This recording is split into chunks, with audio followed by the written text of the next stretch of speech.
It's very difficult to listen to so many untruths, just downright ignorance, just lies. For any member across the aisle to stand up and say that we're not negotiating with you. I'm so offended because I pride myself on negotiating some of the biggest pieces of education legislation that's passed this chamber in the last 18 years. I can speak to that. I'm not 29 years like Senator Trotter, but I can speak to my tenure here and what I pride myself in. And I think one of the things that you guys left out was that you keep bringing issues and new items to the table.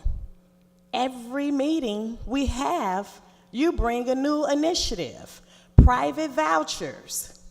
You brought private vouchers to the table and didn't want me to ask any questions. How do you negotiate without answering questions of the person you're negotiating with? So let's tell the real truth here. Let's not just pick a day, a moment in a particular meeting where Senator Menard may not have given you the answer that you asked for. But let's talk truth. You keep bringing items up that were not even a part of the governor's mandatory veto. We're talking about things that have zero to do with discussions that we've had for the last 3 years. You keep asking for things and not wanting to compromise on anything else. That is not how you negotiate. You can't come to the room and say, these are my items, and this is what you have to accept. That is not how you negotiate. I don't have to agree with you in your items, but I have to be open-minded enough to say, well, let's visit the issue. And then I hope that if I ask the question, I can get an answer. So let's talk truth about the process in itself. You guys don't want a deal. The only deal you want is fully what you want. A deal is when you kind of go back and forth and you pull and tug, and maybe you leave the meeting not getting everything that you want.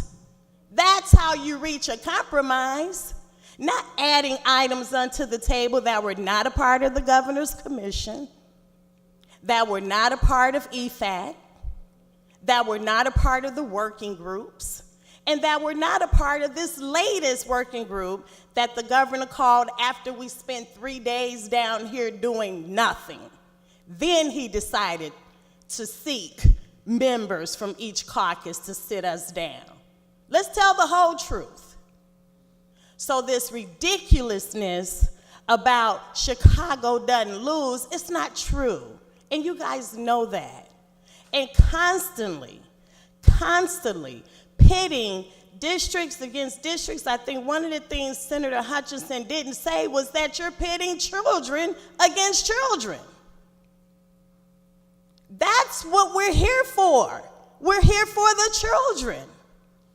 And if these children have needs, no matter if they're in Senator McCarter's district, I want his kids to eat steak too.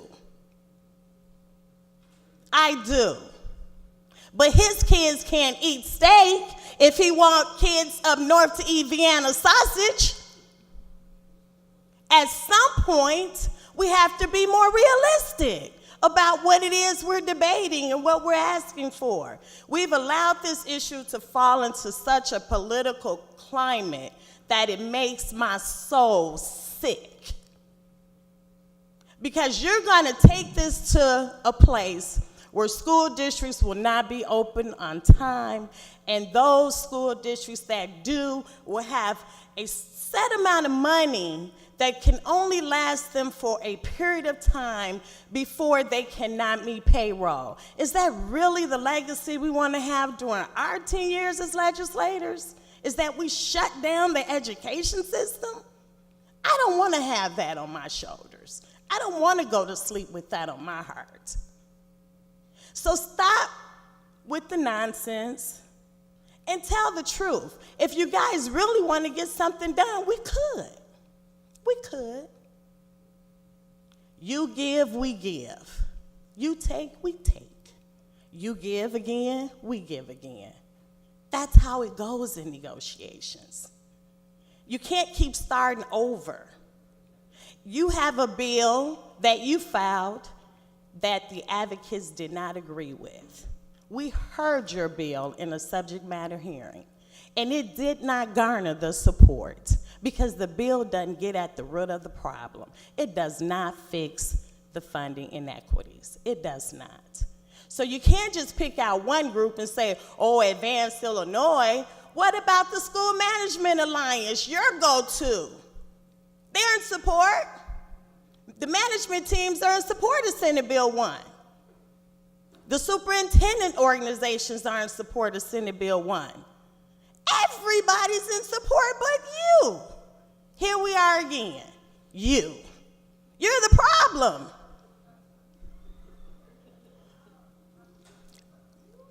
You know, Mr. President, I'm going to close because the more and more I think about the disrespect of saying that we're not there to negotiate in good faith. I know every meeting that I've entered into that meeting in good faith, thinking about the opportunity that we have to make sure that we close the academic achievement gap. The opportunities that all of the measures, all of those 27 points in the evidence-based model, what they could actually do to help children. It excites me. It gets me so excited to be a member of this body, to know that we can finally solve that problem. But when we continue down this path, it's just so dishonest. And it makes no sense that we're here on a Sunday afternoon in August having the same conversation that we've been having for the last 3 to 4 years. The governor's mandatory veto does not solve the problems either. He has a couple provisions in there that can be considered. Overall, it creates a bigger problem. And it does happen as the years progress. We would be putting a piece of legislation, policy in place, in statute, that would decimate over a period of time what we're actually trying to accomplish. And we all know that is not our goal. So is Senate Bill 1 the answer? It's definitely the answer over everything else that has been presented and proposed. I think it's the right thing to do. I ask for a night vote.